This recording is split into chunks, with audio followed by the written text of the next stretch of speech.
तिरुपती नजीकच्या तिरचानूर येथील श्री पद्मावती देवी मंदिरात सालाबादप्रमाणे नोव्हेंबरमध्ये ब्रह्मोत्सव होणार असून या उत्सवात शुक्रवार दिनांक 21 नोव्हेंबर रोजी सोलापुरातील पद्मशाली बांधव देवीला माहेरची साडी अर्पण करणार आहेत, अशी माहिती पद्मशाली श्री पद्मावती देवी ब्रह्मोत्सवम संस्थेचे संस्थापक जनार्दन कारंपुरी व अध्यक्ष अंबादास बिंगी यांनी बुधवारी पत्रकार परिषदेत दिली। भगवान वेंकटेश्वर अर्थात बालाजी यांच्या पत्नी श्री पद्मावती देवी या पद्मशाली समाजाच्या कुलकन्या आहेत। तिरचानूर येथील श्री पद्मावती देवी मंदिरात दरवर्षी ब्रह्मोत्सव साजरा केला जातो। या उत्सवात गत 16 वर्षापासून सोलापूरच्या पद्मशाली बांधवांना पद्मावती देवीला माहेरची साडी अर्पण करण्याचा बहुमान मिळत आहे। यंदा हा उत्सव नोव्हेंबरमध्ये असून 21 नोव्हेंबरला सोलापुरातील पद्मशाली बांधव पद्मावती देवीला माहेरची साडी अर्पण करणार आहेत। याकरता सोलापुरातील समाज बांधव 19 नोव्हेंबरला तिरुपतीला रवाना होणार आहेत। या प्रसंगी जनार्दन कारंपुरी, अंबादास बिंगी, व्यंकटेश पडाल, नागेश सरगम, गोपीकृष्ण वड्डेपल्ली, पांडुरंग दिड्डी, दामोदर पासकंटी, माधवी अंधे आणि व्यंकटेश रच्चा सर उपस्थित होते। ओम नमो व्यंकटेशाय। जगप्रसिद्ध श्री व्यंकटेश्वर बालाजी यांचे धर्मपत्नी श्री पद्मावती देवी अम्मावारू हे पद्मशाली समाजाचे सुकन्या आहे। हे पुरातन काळापासून पद्मशाली समाजाला पद्मावती देवीची साडी, चोळी व ओटी भरणा करण्याचे बहुमान भाग्य पद्मशाली समाजाला मिळालेले आहे।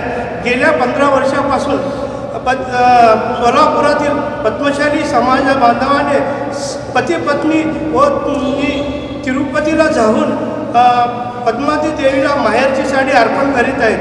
पद्मशाली श्री पद्मावती देवी ब्रह्मोत्सव संस्थेच्या पुढाकाराने हा उपक्रम राबविला जात आहे। यंदाच्या वर्षी उत्साहात माहेरची साडी अर्पण करण्यासाठी सोलापुरातील पद्मशाली बांधवासाठी प्रति जोडीला 15,500 रुपये देणगी शुल्क ठरवण्यात आलेलं आहे। देवीचे महावस्त्र म्हणजे माहेरची साडी म्हणजे पुट्टीनिंटी पट्टुशिरा आणि येण्या जाण्याचे खर्च व जेवणाचे व चहापाणीचे व्यवस्था केले जाणार आहे। या उपक्रमात सहभागी होणाऱ्या समाज इच्छुकांनी, समाज बांधवांनी खाली केलेल्या लोकांचे संपर्क साधावे। श्री स्वामी स्वाती चिटकेल व नागेश सरगम यांचे फोन नंबर आम्हाला तुम्हाला देणार आहे। आणि अशा संस्थेच्या वतीने करण्यात येणाऱ्या माननीय सर्वांना आवाहन करण्यात येते की या संस्थेच्या वतीने आपल्या सर्व समाज बांधवांना माननीय पत्रकार बंधूंनी व मीडिया प्रमुखांनी वृत्तपत्रातून व मीडियातून प्रसिद्ध करून सर्व बांधवांना येण्याचे आवाहन करावे अशी मी पत्रकार बांधवांना विनंती करतो।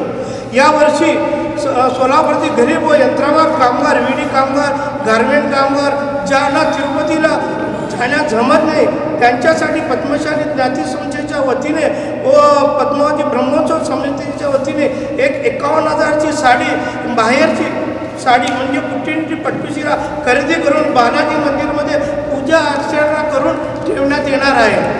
आणि सर्व सोलापूर समाज बांधवांनी याचे दर्शनासाठी ठेवण्यात येणार, सर्वांना दर्शनासाठी ठेवण्यात येणार आहे। आणि तेथे देवी दर्शन करून 21 नोव्हेंबर 2025ला पद्मावती देवीला ती साडी अर्पण करण्यात येणार आहे।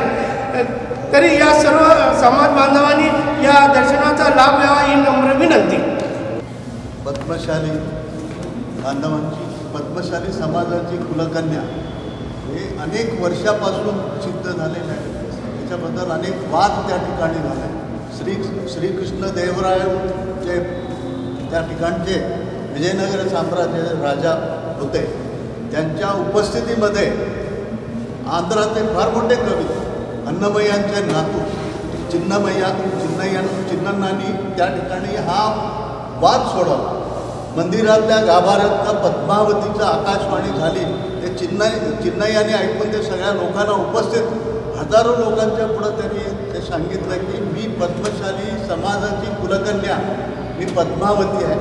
त्यांचं इथं प्रामुख्याने आज काय त्या ठिकाणी विशेष म्हणजे आजचं जे पद्मावती देवीचं जे पुरातन मंदिर आहे, आतलं जे गाभाऱ्यातलं मंदिर आहे ते पूर्वी पद्मशाली समाजाने पुढाकार घेऊन बांधून दिलेलं आहे। त्या काळात देखील पद्मशाली समाज हे विणकरांचा व्यवसाय करायचे व पट्टू शिरा म्हणजे तेलुगूमध्ये पट्टू म्हणतात, प्युअर वस्त्र हे विणायचे आणि दररोज एक साडी देवीला 365 दिवस पद्मशाली समाजाने नेसवायचे. तीच परंपरा आजही चालू आहे. आज अनेक लोक देशभरातून त्या दिवशी येतात. कार्तिक ब्रह्मोत्सवमध्ये ज्या ठिकाणी येतात, बाजा भजंत्रीनी आम्हाला सूर्यनारायण टेम्पलपासून मिरवणुकीनं पद्मावती टेम्पलपर्यंत घेऊन जातात. देवस्थानचे सर्व अधिकारी असतात आणि ते आमचे स्वागत करतात, देवळात घेऊन जातात.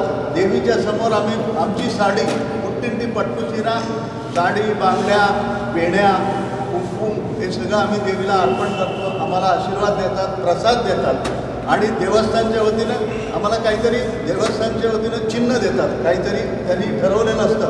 आम्ही इथं या पुट्टिंटी पट्टू शिऱ्यामध्ये ज्या ज्या लोकांनी भाग घेतलेला आहे त्यांचा सन्मान करतात आणि त्यांचं हे एक चिन्ह देतात, सन्मान चिन्ह आम्हाला. या लोकांना गेल्या अनेक वर्षापासून 15 वर्षापासून मी याच्यामध्ये मी स्वतः देवस्थानच्या वतीनं मी ज्यावेळी सोलापूर पद्मशाली समाजाचा अध्यक्ष होतो त्यावेळी त्या समाजाने मला पत्र पाठवलं आणि त्यावेळेपासून मी अखंडपणे पूर्वापार होतो आहे. पूर्वी देखील करत होते, आत्ताही त्या भागामध्ये व्यंकटगिरी, धर्मावरम असे अनेक आजही गावं आहेत. त्या ठिकाणी पद्मशाली समाज अत्यंत भरजरी साड्या, भरजरी शालू, भरजरी पट्टू वस्त्र जे देवाला आजही नेसवतात. बालाजीला आणि आलवेली मुंगामाला तिथले लोक मिळतात. आमच्या जवळच्यापैकी नातेवाईक धर्मावरमला आहेत. त्यांनी गेले अनेक वर्ष त्या ठिकाणी अंबावारूला आणि व्यंकटेश्वर स्वामीला त्यांच्या विणलेल्या साड्या आणि पट्टू वस्त्र म्हणजे पंचा हे सगळं ते देत असतात. ही परंपरा आणि हे आम्ही आत्तापर्यंत असंच चालू ठेवलेलं आहे, पुढेही चालू राहील. याबद्दल पौराणिक त्याचा आधार पण आहे. ताम्रपटावर लिहिलेलं ताम्रपट तिरुपती येते, त्यांच्या म्युझियममध्ये अजूनही आहे. हजार वर्षापूर्वीचं ते ताम्रपट आहे. तिथं फ्रेम करून त्या ठिकाणी म्युझियममध्ये ठेवलेलं आहे. कोणी गेलं तरीसुद्धा तुम्ही बघू शकता की. आणि त्या ठिकाणी बालाजीची मी पत्नी आणि पद्मशाली समाजाची कुलकन्या आहे म्हणून त्यांनी वधून त्याच्या मुखातनं वधवलेलं ते आहे. त्याला ऐतिहासिक आधार आहे आणि गेल्या अनेक वर्षापासून करतात आमच्या त्या परिसरातले. आणि इतर विशेष म्हणजे त्या दिवशी परदेशातले लोक पण येतात, ज्यांना नवस त्यांनी बोललेले असतात, माझ्या मुलीचं लग्न होऊ दे, माझ्या मुलाचं लग्न होऊ दे, म्हणजे मी पद्मावती देवीला पट्टू शिरा अर्पण करतो म्हणणारे येतात. अनेक लोक तिथं भेटत असतात आम्हाला. मागच्या वर्षी इतका जोरात पाऊस होता तरीसुद्धा अमेरिका वगैरे लंडनमधून आलेले लोकही आम्हाला भेटले. आता यंदाच्या वर्षी आमचा संकल्प आहे, आमच्या स्वाती चिटके कुमार म्हणजे हे इथले सगळे तिरुपतीचं त्यांनी टूर करतात. आतापर्यंत त्यांनी 40 वेळा त्यांनी टूर नेलेला आहे. यांच्यावर या विभागाची, महिला विभागाची संपूर्ण जबाबदारी त्यांच्या सोपवलेलं आहे.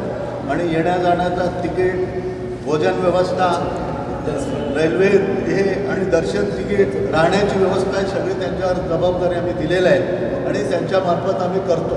आणि चांगल्या तऱ्हेने 3 स्टार हॉटेलसारखं आमचं राहण्याची व्यवस्था आहे. फक्त 1500 रुपये, 1500 रुपयेमध्ये येण्या जाण्याचा 15,500मध्ये येण्या जाण्याचा खर्च. महावस्त्राचं त्याच्यात आलं 7-8 हजार रुपयाचं ती साडी असते. बाकी ते सगळं आम्ही ह्या लोकांसाठी करतो. आम्हाला सोलापूरकरांना विनंती आहे, एवढा मोठा बहुमान फक्त पद्मशाली समाजाला हे मिळालेलं आहे. या याच्यामध्ये तुम्हाला दिवाळी जसं सण साजरा करतो आपण त्या पद्धतीनं आपल्या माहेरची साडी म्हणून अलवेली मंगमाला आपण अर्पण करण्यासाठी आपण सर्वांनी सहभागी व्हावे. आणि इतर लोकांनाही सांगा, मित्रमंडळींना सांगा, नातेवाईकांना सांगा. आम्हाला विचारतात, मला मध्ये नगरवरनं फोन आले, पुण्यावरनं फोन आले, मुंबईतले काही लोक विचारतात, तुम्ही या, आम्ही तुम्हाला हे सांगू. आणि यंदाच्या वर्षी विशेष म्हणजे त्या ठिकाणचे जे चीफ ऑफिसर आहेत ते, त्यांचं नाव आता मला लक्षात नाही, ते पद्मशाली समाजाचं आहे. मला निरोप दिला, यावेळी सोलापूरकडचे किती येतात मी त्याचं सगळ्यांना भेटणार आहे, त्यांचा निरोप आहे. आणि दरवर्षी त्यांचं एक मानस असतं की जास्तीत जास्त या महोत्सवामध्ये पद्मशाली समाज बांधव सहभागी व्हावा असं त्यांची इच्छा आहे. म्हणून मी संपूर्ण सोलापूर शहरात आणि आजूबाजूचे जे पद्मशाली समाजाचे बांधव आहेत त्यांना या आमच्या महोत्सव कमिटीतर्फे विनंती करतो, तुम्हाला ही मिळालेली भगवंताच्या चरणी स्वतःच्या कष्टात आपण कमवलेली तुमच्या मुलीला म्हणून साडी जे देता हे अर्पण करण्याचं भाग्य तुम्हाला मिळतं आहे, तर आपण जास्तीत जास्त संख्येने याच्यामध्ये सहभागी व्हावं हे तुमच्या माध्यमामधून आम्ही त्यांना